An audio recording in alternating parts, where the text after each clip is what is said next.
एक बहुत ही डरावना सच बताऊं आपको, हमारे देश का मिडिल क्लास आज महंगाई से नहीं मर रहा है। वो मर रहा है अपनी उस झूठी इज्जत और दिखावे की शान से जिसे हमारे समाज में मिडिल क्लास ईगो कहा जाता है। दोस्तों के सामने नया आईफोन निकालना, रिश्तेदारों को दिखाने के लिए बजट से बाहर जाकर बड़ी गाड़ी लेना, महंगे कपड़े खरीदना और लोगों की परवाह करते हुए कि लोग क्या कहेंगे, इस डर से लाखों रुपए शादी में फूंक देना। हम उस समाज में जी रहे हैं जहां लोग अमीर होने के लिए नहीं बल्कि अमीर दिखने के लिए अपनी पूरी जिंदगी दांव पर लगा रहे हैं। और यही वो सबसे बड़ा चक्रव्यूह है जो आपकी 3 पीढ़ियों को हमेशा गरीब बनाए रखेगा। आज का एपिसोड थोड़ा कड़वा होगा क्योंकि आज हम बात करेंगे उस दिखावे की बीमारी की जो आपके अमीर बनने के रास्ते का सबसे बड़ा रोड़ा है। तो आइए शुरू करते हैं इस एक सच्ची कहानी से। लेकिन उससे पहले अगर आप चैनल पर नए हैं तो वीडियो लाइक करके चैनल सब्सक्राइब जरूर करें। साल 1988, दिल्ली के एक छोटे से मोहल्ले में एक इंसान था। नाम था विवेक। सरकारी दफ्तर में क्लर्क, तनख्वाह सिर्फ 3000 रुपए महीना। लेकिन उस इंसान ने एक काम किया जो उस जमाने में कोई नहीं करता था। उसने अपनी तनख्वाह का एक छोटा हिस्सा हर महीने बिना नागा एक जगह डालना शुरू किया।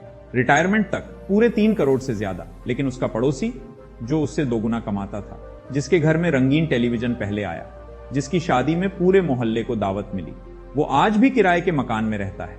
ये कहानी पैसे की नहीं है, ये कहानी है उस एक जहर की जो हर मिडिल क्लास इंसान की नसों में बहता है। और उस जहर का नाम है दिखावा। जरा रुकिए और खुद से पूछिए, पिछली बार आपने कोई चीज खरीदी थी, क्या वो आपकी जरूरत थी या किसी और की नजरों में अच्छा दिखना था? अगर जवाब देने में एक पल की भी हिचकिचाहट आई तो यह स्क्रिप्ट आपके लिए ही लिखी गई है। नेहा, उम्र 32 साल, आईटी कंपनी में जॉब, सैलरी 75,000 रुपए ना। बाहर से देखो तो लगता है यह इंसान सेट है, अच्छे कपड़े, नया फोन, वीकेंड पर बाहर खाना। लेकिन अंदर बैंक अकाउंट में हर महीने की तारीख को सिर्फ 2 से 3,000 रुपए बचते हैं। और इन्वेस्टमेंट अगले महीने से शुरू करूंगी, अभी थोड़ा खर्चा है। ये ट्रिप तो बनती है, ये बहाने नहीं है, ये एक साइकोलॉजी है, एक कंडीशनिंग, एक ट्रैप जिसमें भारत का 90% मिडिल क्लास फंसा हुआ है। सोचिए, हम बचपन से क्या सुनते आए हैं? लोग क्या कहेंगे? समाज में इज्जत रखनी है, अपनों से कम नहीं दिखना। ये वाक्य सुनने में बहुत मामूली लगते हैं, लेकिन इन्हीं वाक्यों ने करोड़ों इंसानों की फाइनेंशियल लाइफ तबाह की है। क्योंकि जब इंसान लोगों के लिए जीना शुरू करता है तो वो खुद के लिए जीना बंद कर देता है।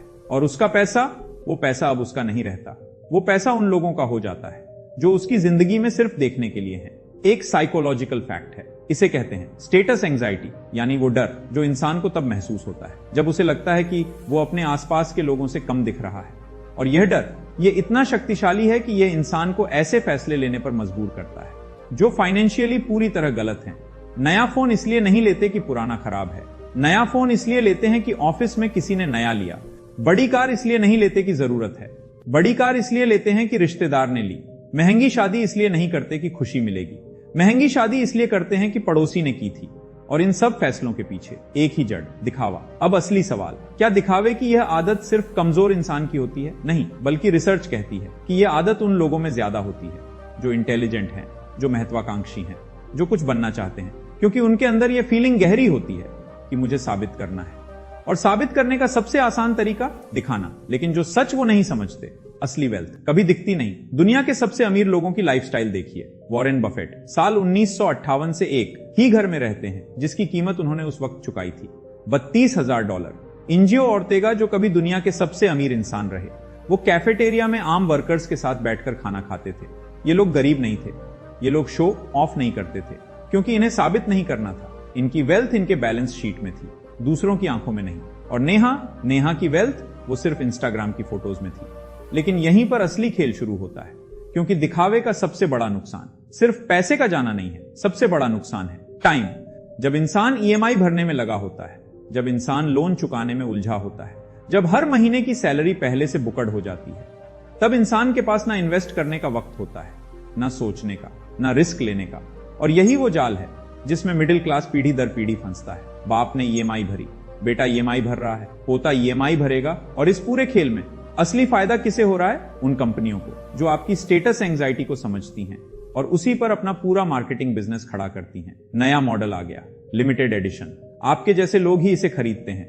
ये लाइनें आपको प्रोडक्ट नहीं बेचती, ये लाइनें आपको एक आइडेंटिटी बेचती हैं। और आप उस आइडेंटिटी की कीमत चुकाते हैं अपने भविष्य से। अब आते हैं उस मोड पर जहां नेहा की जिंदगी बदली। वो दिन था, ऑफिस में एक कलीग थी, साधारण कपड़े, पुराना फोन, कभी बाहर खाने नहीं जाती थी। नेहा मन में हमेशा सोचती थी, बेचारी, लेकिन एक दिन उस कलीग ने बताया कि उसने पिछले 6 सालों में एक फ्लैट खरीद लिया है और एक छोटा पोर्टफोलियो बना लिया है जिसकी वैल्यू आज 45 लाख से ऊपर है। उम्र सिर्फ 29 साल। नेहा के पैरों तले जमीन खिसक गई क्योंकि उसे उस दिन समझ आया बेचारी वो नहीं थी, बेचारी तो नेहा खुद थी। ये एक मोमेंट होता है, साइकोलॉजी में इसे कहते हैं एपिफनी, जब इंसान को पहली बार यह दिखता है कि जो उसने स्मार्ट समझ रखा था वो असल में सबसे बड़ी मूर्खता थी। और उस मोमेंट के बाद इंसान के सामने 2 रास्ते होते हैं। पहला, डिनाइल, नहीं मेरी सिचुएशन अलग है, वो किस्मत वाली है, मेरे खर्चे ज्यादा हैं। और दूसरा, एक्शन। नेहा ने दूसरा रास्ता चुना। उसने पहले एक काम किया, अपने पिछले 3 महीनों के सारे खर्चे लिखे और जब उसने देखा तो रोना आ गया। हर महीने 8,000 रुपए सिर्फ उन चीजों पर जा रहे थे जो उसने दूसरों को दिखाने के लिए खरीदी थी। रेस्टोरेंट जहां वो अकेले नहीं जाती थी, सिर्फ फोटो के लिए जाती थी।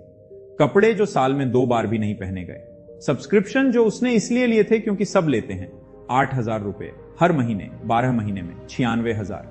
और अगर यही पैसा 5 साल के लिए SIP में जाता, 12% के एवरेज रिटर्न पर, पूरे 7 लाख से ऊपर सिर्फ 5 साल में।